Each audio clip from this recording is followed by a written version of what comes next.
Assalamualaikum warahmatullahi wabarakatuh. Salam sejahtera untuk kita semua. Semoga kita selalu dalam keadaan yang sehat dan bahagia. Perkenalkan, namaku Manar. Aku mahasiswa semester awal Program Studi Pendidikan Bahasa dan Sastra Indonesia Angkatan 2021 di Sekolah Tinggi Keguruan dan Ilmu Pendidikan Persatuan Guru Republik Indonesia STKIP PGRI Ponorogo. Dalam video ini, aku akan sedikit mereview sebuah buku yang sudah kubaca.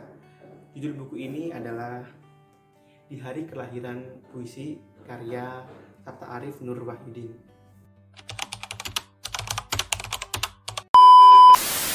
Buku ini adalah sebuah buku kumpulan cerpen atau cerita pendek yang ditulis oleh Sabta Arif Nur Wahyudin. Buku ini pertama kali diterbitkan pada bulan April tahun 2019. Diterbitkan oleh penerbit Terakata dengan tebal buku 142 halaman bernomor ISBN 9876025457135. Kemudian ilustrator gambar dan sampul pada buku ini adalah Abdo Pradipta. Di dalam buku ini terdapat 18 judul cerpen, di mana cerpen-cerpen dalam buku ini terbit dengan rentang waktu dari 2015 sampai 2019. Oke, sesuai judulnya, Di Hari Kelahiran Puisi, bagaimana sih isi cerpennya? Jadi, diceritakan pada suatu malam tak beberapa lama setelah lewat tengah malam, ketika gerimis, seorang wali kota masih terjaga dari tidurnya. Kemudian ia mendengar tangisan bayi di depan rumahnya. Ia bersama istrinya mengambil bayi tersebut sambil menyelimutinya dengan sebuah kain. Bayi mungil itu memiliki sepasang bola mata yang begitu bening bagaikan mata peri yang sangat indah. Lalu wali kota segera memerintahkan ajudannya untuk membuat pengumuman supaya para warganya dan juga para wartawan berkumpul di alun-alun kota untuk mengumumkan kelahiran bayi mungil yang ia anggap sebagai anugerah dari Tuhan.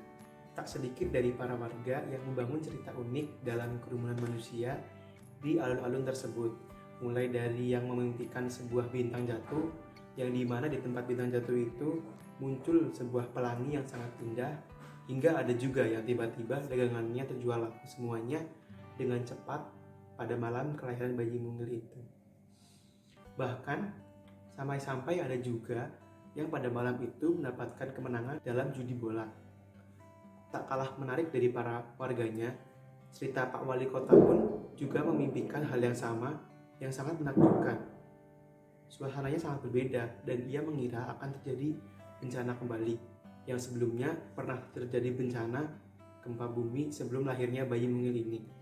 Ucapnya pada malam itu, udara begitu lembut hingga tenggorokannya pun bisa merasakannya.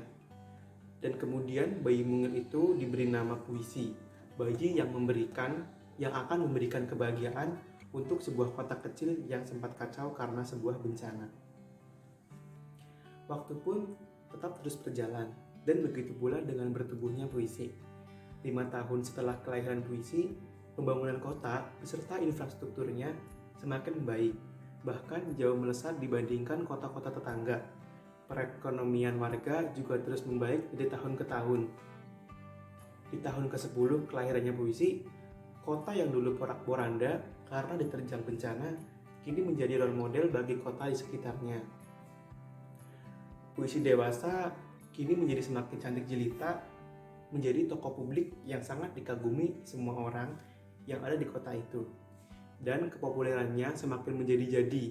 Bahkan para pemuda seumuran Puisi sengaja disuruh oleh orang tuanya untuk mengikuti dan menirukan kebiasaan Puisi, mulai dari hal yang disukai hingga hal yang dibenci oleh Puisi.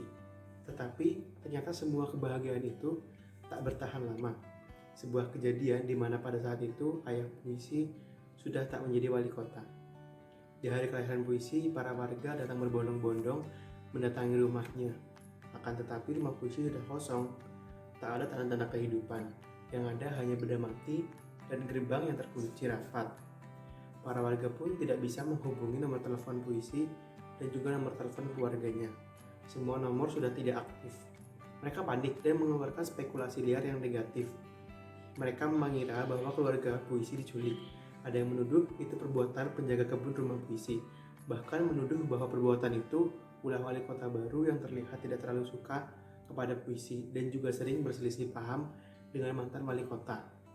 Kemudian hari-hari semakin ramai dengan berbagai aksi ormas dan komunitas-komunitas membawa bunga, spanduk, kardus, pita yang bertuliskan tagar Save Puisi. Bahkan hingga ramai tersebar di media-media sosial. Di gedung pengadilan pun juga sama ricuhnya. Sidang terus berkelanjutan dan mulai muncul spekulasi penculikan hingga kudeta. Keadaan semakin menjadi-jadi, semakin bermacam-macam tanda pagar bermunculan. Banyak isu bertebaran, warga yang awalnya netral sekarang juga mulai ikut meramaikan aksi. Tak sedikit pula yang memilih untuk meninggalkan kota yang sudah tak nyaman itu. Kota benar-benar hancur dan kacau. Bahkan para warga lebih memilih untuk tetap berdiam diri di rumahnya. Kota telah mati, diimpas oleh berbagai macam spekulasi hilangnya puisi. 20 tahun kemudian setelah kelahiran puisi, datang seorang gadis cantik bersama dengan lelaki tua mendatangi kota tersebut. Kemudian seorang warga yang sedang duduk malas di atas sebuah becak melihat kedatangan mereka, kemudian berlari tanpa bertanya apapun. Ia berteriak, "Puisi telah kembali."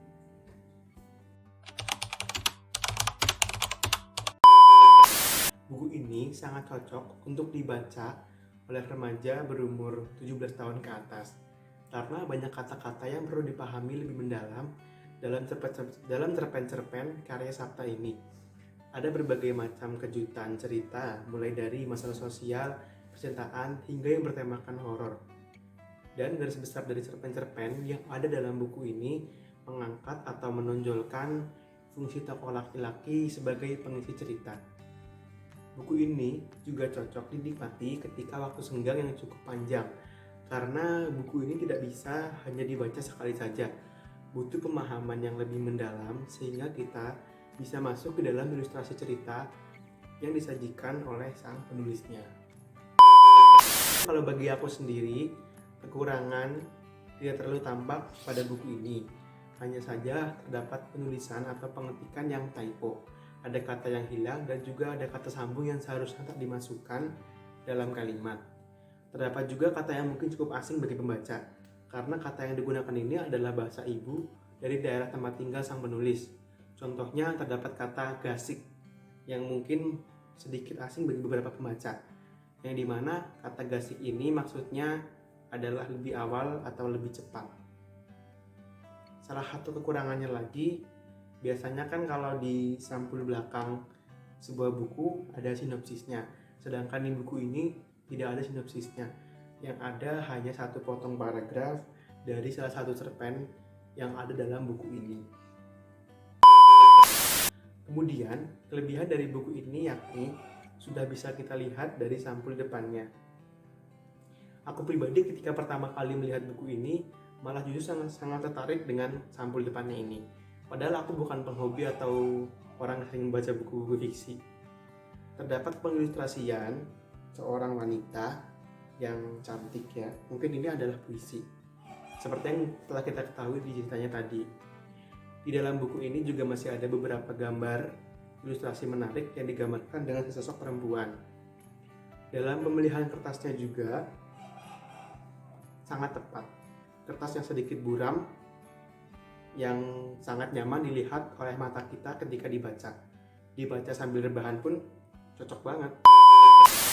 Ada satu hal menarik juga dalam buku ini, di mana sang penulis menyajikan kisah-kisah kehidupan sehari-hari yang beraroma sosial, dramatis, dan sedikit romantis.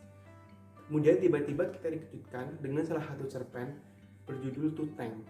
Cerpen ini mengisahkan cerita hantu yang membuat pembaca sedikit berdebar-debar saat membacanya. Awalnya memang disuguhkan dengan cerita yang berjalan dengan suasana yang menyenangkan, tetapi ketika memasuki ending ada sedikit bumbu yang bikin merinding. Amanat dari setiap isi cerpen dalam buku ini tentunya berbeda-beda.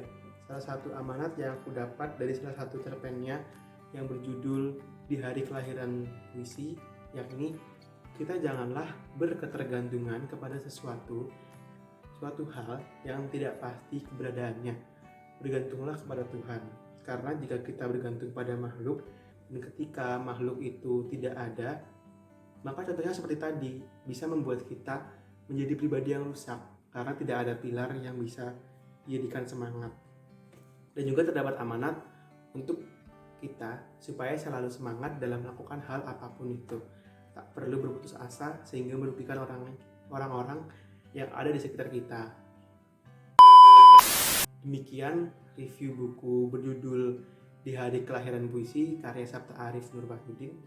Terima kasih sudah menonton video ini sampai akhir. Semoga menghibur dan semoga kita semua selalu diberi kesehatan. Amin. Jangan lupa like dan komennya. Kurang lebihnya mohon maaf. Assalamualaikum warahmatullahi wabarakatuh.